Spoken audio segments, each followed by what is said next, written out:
అబ్బా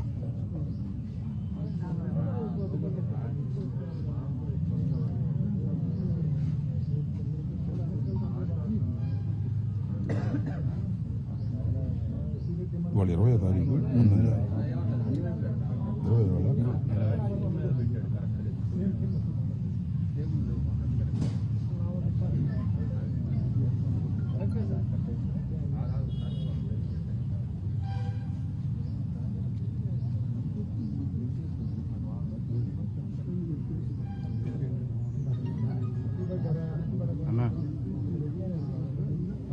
ఓకే అన్న ఒక 2 మినిట్స్ అన్న ఒక 2 మినిట్స్ అవునవును అవునన్నా కరెక్ట్గా 10:05-6 బిగిన్ చేస్తారంట కాదన్నా ఒక 11:05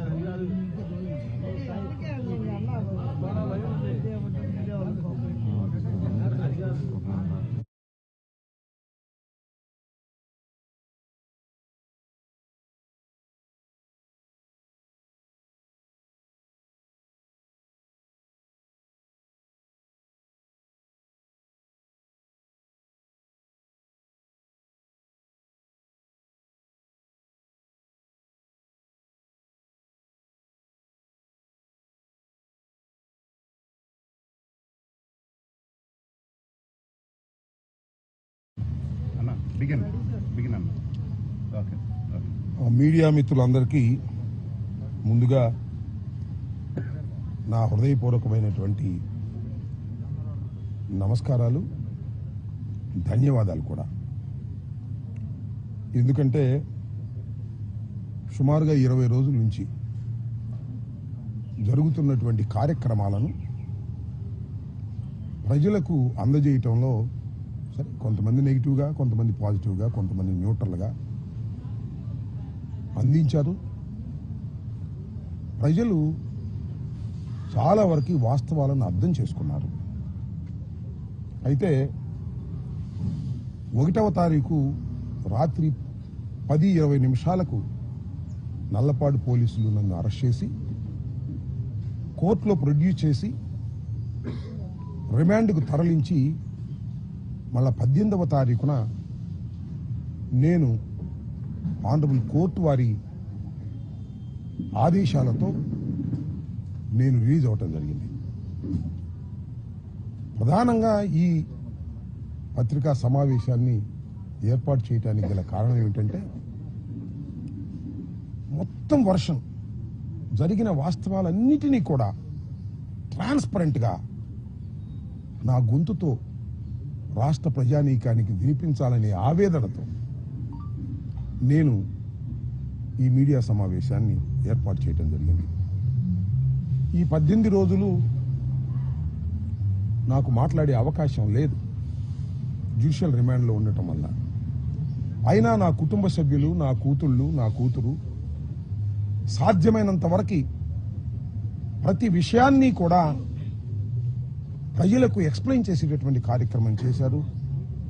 అయినా ఇంకా కొన్ని విషయాలను ప్రజలకు అర్థమయ్యే విధంగా, మరి ముఖ్యంగా ఈ రాష్ట్రంలో న్యూట్రల్గా ఆలోచించేటటువంటి వ్యక్తులకు, మేధావులకు, ఏ రాజకీయ పార్టీలో ఉన్నా వారందరికీ కూడా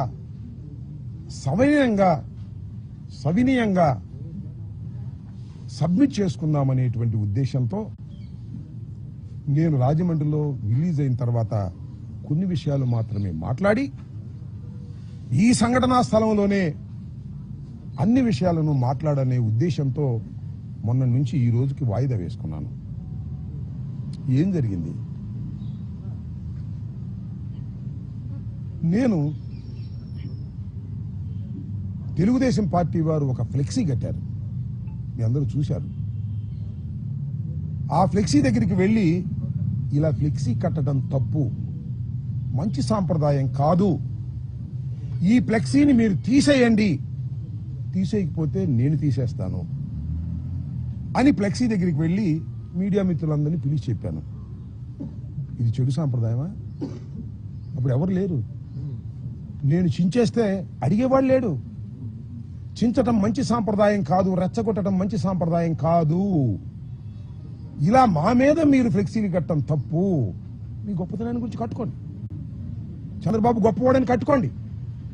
జగన్మోహన్ రెడ్డి గారిని దూషిస్తూ, సుబ్బారెడ్డి గారిని దూషిస్తూ, కరుణాకర్ రెడ్డి గారిని దూషిస్తూ మీరు కట్టకండి తప్పు అని చెప్పాలని ఆవేదనతో నేను వెళ్ళానే. వెళ్ళి చించేయలేదే, చెప్పాను, వచ్చేసాను. ఇది జరిగినటువంటి అంశం. నెక్స్ట్ రోజు రాష్ట్ర వ్యాపితంగా పిలుపునిచ్చింది వైఎస్ఆర్ కాంగ్రెస్ పార్టీ. ఇలా తప్పుడు ప్రచారం చేస్తున్నారు, ఫ్లెక్సీలు కడుతున్నారు, దీని మీద గుళ్ళల్లో పూజ చేసేయి. ఎందుకంటే లడ్డూకు సంబంధించినటువంటి అంశం అది, పవిత్రమైన లడ్డూకు సంబంధించిన అంశం అది. వెళ్లి గుళ్ళల్లో పూజ చేసి చంద్రబాబు నాయుడు గారి విధానం గాని ఆలోచన గాని మార్చమని భగవంతుని ప్రార్థించమని మాకు పిలుపు వచ్చింది. ఆ దగ్గరలో ఉన్న వెంకటేశ్వర స్వామి గుడికి వెళ్ళాను, పర్మిషన్ తీసుకుని వెళ్ళాను, పూజలు చేశాం. అప్పుడు నల్లపాడు పోలీస్ సిఐ నాకు ఫోన్ చేశాడు, వంశీ. ఎస్పీ గారు అడగమన్నారండి, మీరు ఆ ఫ్లెక్సీని చింపడానికి వెళ్తున్నారా లేక పూజకి వెళ్తున్నారా అని. ఎందుకు చింపుతామయ్యా, పూజకి వెళ్తున్నాము అంతే తప్ప చింపే ప్రశ్న ఉద్భవించదు అని చెప్పా. పూజ చేసి వస్తుంటే ఏం జరిగిందో మీరు అందరూ చూశారు. కర్రలు, రాడ్లు తీసుకుని నా కారు మీదకి వచ్చారు. నా కారును కొట్టే ప్రయత్నం చేశారు, తిట్టారు, బూతులు, భయంకరమైన బూతులు. మీరు చూశారు ఒక మహిళ ఎలా తిట్టిందో, ఆమె సంగతి కూడా తర్వాత చెప్తా నేను. అందరూ ఫిల్దీ లాంగ్వేజ్ ఇష్టం వచ్చినట్టుగా ఎమ్మ ఎక్క తిడుతుంటే ఎస్ ఆవేశం వచ్చింది. స్పర్ ఆఫ్ ది మూమెంట్ బయటకు వచ్చి నేను కూడా బూతులు మాట్లాడాను. It is a purely reaction. నా ఉద్దేశం అది కాదు, ఇట్ ఇస్ ఎ రియాక్షన్. ఎదుటివాడు చేయొత్తుంటే పట్టుకోవటం, ఎదుటివాడు తిడుతుంటే తిరిగి తిట్టడం, ఇది మాత్రమే జరిగింది. ఏం జరిగిందని తర్వాత వాళ్ళు తిట్టారు, నా కారు మీద కొట్టారు, నేను తిరిగి తిట్టాను, ఇంటికి వచ్చేసాను. ఆలోచించాను 1-2 సార్లు, ఎందుకు నా తొందరపడ్డాను. నా అంతరాత్మ ఒప్పుకోలేదు, నా అంతరాత్మ బాధపడింది. వెంటనే వాలంటరీగా వచ్చి మీ అందరి సమక్షంలో 4:20 నిమిషాలకో 4:30కో మళ్ళా ప్రెస్ మీట్ అరేంజ్ చేసి, నేను చంద్రబాబు నాయుడు గారిని ఉద్దేశించి తిట్టలేదు, ఆ స్పెర్ ఆఫ్ ది మూమెంట్ లో, ఒక చిన్న ఆవేశంలో, వాళ్ళు తిడుతున్నారనేటువంటి ఉద్దేశంతో నేను ప్రతిస్పందించి తిట్టాను. అయినా తప్పే అది. నేను ఈ వయసులో ఇంత సీనియర్ అయ్యుండి తిట్టి ఉండవలసింది కాదు అని పశ్చాత్తాపడ్డాను. పడ్డానా పడలేదా? పశ్చాత్తాపడితే చెప్తారుగా చాలా మంది, పశ్చాత్తాపానికి మించిన ప్రాయచిత్తం లేదని నేను పశ్చాత్తాపడ్డాను. ఏం జరిగిందండి తర్వాత? ఎంత ఘోరం అండి.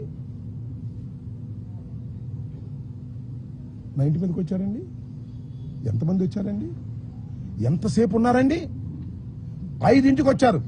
ఇది 4:20కి నా సమావేశం జరిగితే మీరందరూ ఉన్నారు, మీడియా అంతా ఉంది, ఎవరు వెళ్ళలేదు. 5ంటికి వచ్చారు.